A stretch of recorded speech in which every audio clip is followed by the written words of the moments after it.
आ गया है जब आप लोग घर पे नहीं होते हैं। एक बार फिर से सोचिए, 40 और 50 के बीच में पैसा कमाने का एक जुनून होता है कि मुझे ये करना है, मुझे वो करना है। ऐसे टाइम पे आप अपनी पत्नी को छोड़ देते हो, पति अपनी पत्नी को छोड़ देता है, बच्चों को छोड़ देते हो। इस टाइम पर आपको एक प्लानिंग कर लीजिए कि रात का खाना हमें एक साथ करना है। बच्चे बाहर आए, प्लानिंग करिए कि भाई तुम सैटरडे को जरूर आ जाए करो, संडे को आ जाओ। एक टाइम हम लोग पूरा परिवार मोबाइल वहाँ रख दीजिए और आपस में बैठ के भोजन करें। और इस हफ्ते में किसने क्या किया, क्या नहीं किया, जो भी अच्छा बुरा किसी के साथ हुआ है वो शेयर करना चाहिए।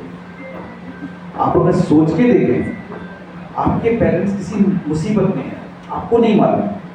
हाउस टैक्स जो पीछे 5,000 का आ रहा था वो अचानक बढ़ के 1 लाख का आ गया। तो हर साल तो पेरेंट्स जमा करते थे 4,000 5,000 का, अब 1 लाख का नोटिस आ गया। अब फादर के पास तो पैसा है नहीं, वो 1 लाख कहाँ से लाए? उनकी हिम्मत ही नहीं पड़ रही है कि हम अपने बच्चों से किसी से बात करें। तो अगर हम लोग बैठेंगे तो बात करेंगे तो फादर बोलेंगे भाई ये है। तो हो सकता है उस समय बेटा बेटी कोई रिश्तेदार हो, चिंता मत करिए, जाइए रस्तों में जानना हो, अब आप वेट परेशान ना होइए, कल मैं उसको फोन कर दूंगा, देखते हैं क्या प्रॉब्लम है। इतना हो ही नहीं सकता। मान लो बेटा है, उसकी कोई प्रॉब्लम चल रही है कि सर पापा वो ये प्रॉब्लम आ रही है, क्लिनिक में इसकी प्रॉब्लम है, नगर निगम वाले तंग कर रहे हैं, सीएमओ साहब क्या दिक्कत आ रही है, या यहाँ कोई दिक्कत आ रही है। तो कभी कभी कोई प्रॉब्लम्स का सोल्यूशन बैठ के हो जाता है। तो ये भी एक बहुत बड़ा ट्रीटमेंट है। अगर बेटे ने या पापा ने किसी ने भी बात नहीं की और वो अपने अंदर रखता है तो आप निश्चित मानिए वो रोग के करीब जा रहा है। रोग का मतलब डायबिटीज। डायबिटीज का बहुत बड़ा रोल है टेंशन से।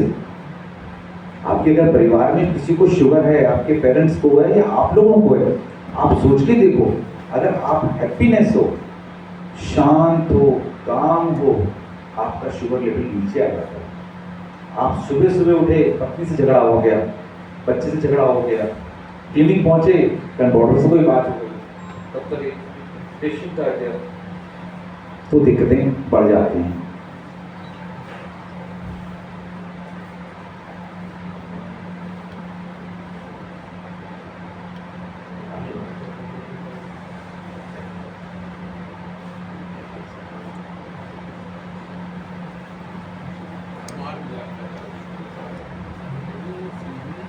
अब हम आते हैं 50 और 60 के बीच में। 51 to 60 ये एक तरीके का T20 के आखिरी ओवर की अब शुरुआत हो चुकी है। और इस टाइम पर कभी कभी हम लोगों के पेरेंट्स हम लोगों को छोड़ देते हैं। ये वो टाइम है जब हमें अपने परिवार के साथ पूरा टाइम देना है। इस उम्र में ये टाइम कौन सा आ रहा है? रिटायरमेंट का।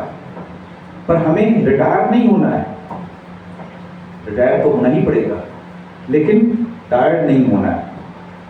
हम लोगों को इस टाइम पर मॉर्निंग वॉक, प्राणायाम, अपने आचार विचार इन सब में ध्यान दें, आपस में साझा करें। अब ये जाती है 60 से 70। 60 से 70 कितने लोग हैं यहाँ पर 60-70 के बीच में? जो 60 और 70 के बीच के हैं। हम अभी 21 के हुए हैं। अब 21 क्यों हुए? इस उम्र में हमें गूंगे, बहरे और अंधा बनने के लिए सोचना पड़ता है कि अगर हम गूंगे, बहरे और अंधे बन जाएंगे तो हम सबको खुश रखेंगे, हम अपने बहू बेटों को सबको मत टोके। क्योंकि अब एक इतना बड़ा जनरेशन गैप आ चुका है, बच्चे सेट हो चुके हैं, उनको आपकी राय नहीं है। अभी मैं कल या परसों एक फेसबुक पे देख रहा था, तो उसमें किसी ने, डॉक्टर ए हाशमी ने लिखा था कि जब फादर की डेथ हो जाती है तब बेटे को पापा की जो है ना वो अहमियत समझ में आती है। उससे पहले एक लाइन और लिखी थी कि जो फादर है वो बेटे बच्चों के लिए बहुत कुछ करता है पर वो बोलता नहीं है, वो चुपचाप काम करता है। तो जब उनकी डेथ होती है तब बेटे को एहसास होता है कि फादर का मेरे ऊपर बहुत बड़ा हाथ था। तो इस टाइम पर आप अपनी बहू बेटियों को बिल्कुल मत ठोका ठाकी करें। वो अगर पार्लर जा रही हैं, कहीं जा रही हैं, कभी कभी ड्रिंक्स भी ले लेती हैं, शांत रहिए, मत देखिए, वो जो कर रही है उन्हें करने दें, क्या प्रॉब्लम है। आप अब आपको उनको ज्ञान नहीं देना, अभी तक आप उन्हें ज्ञान दे रहे थे, अब आपको किताबें पढ़नी है, दोस्त अपने भजन करिए, कुछ भी करें। और जो सबसे जरूरी है, आपको जो अपने पुराने मित्र हैं उनको अपने साथ जोड़िए। जो आपके मित्र हैं बचपन के, वही इस समय का ट्रीटमेंट है।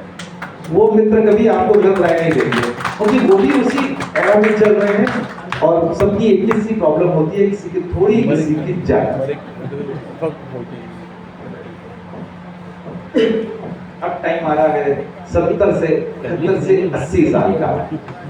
तो जो मेरा आज का मेन मैसेज है वो इस साल के लिए है, आप इसकी तैयारी करिए। जब हम लोग 70 क्रॉस कर जाएं तो ये एक सेलिब्रेशन के लिए आप रेडी हो जाए। सेलिब्रेशन मीन्स मौत का सेलिब्रेशन, अपनी मौत का जश्न मनाने के लिए आप तैयार हो जाएं। जिस दिन आप अपनी मौत का जश्न के लिए रेडी हो जाएंगे, आपको किसी चीज से डर नहीं लगेगा। आप रोज ये रात को सोचिए, हे भगवान तुमने आज का दिन मेरे को और दे दिया, पता नहीं कल हो ना हो, कल मैं फिर सेलिब्रेट करूंगा अपने आप को। जैसे ही आप सेलिब्रेट करेंगे अपने आप को, सेलिब्रेशन करेंगे, तो आप निश्चित मानिए आप किसी के साथ बुरा व्यवहार नहीं करेंगे, किसी से गलत नहीं बोलेंगे। आपको पता है कल हो ना हो, तो आज ही आपका आखिरी दिन है, तो आपकी लाइफ हैप्पीनेस बहुत अच्छी हो जाएगी। साथ में क्या करना है, आपको तैयारी करनी है कि जब आपका जनाजा जाए तो 4 लोग कौन होंगे जो उठाने वाले। इससे जरूरी क्या होता है, जब आपके पीछे भीड़ चलती हो तो भीड़ में कोई ये ना कहे यार बेकार बंदा था, अच्छा हुआ चला गया।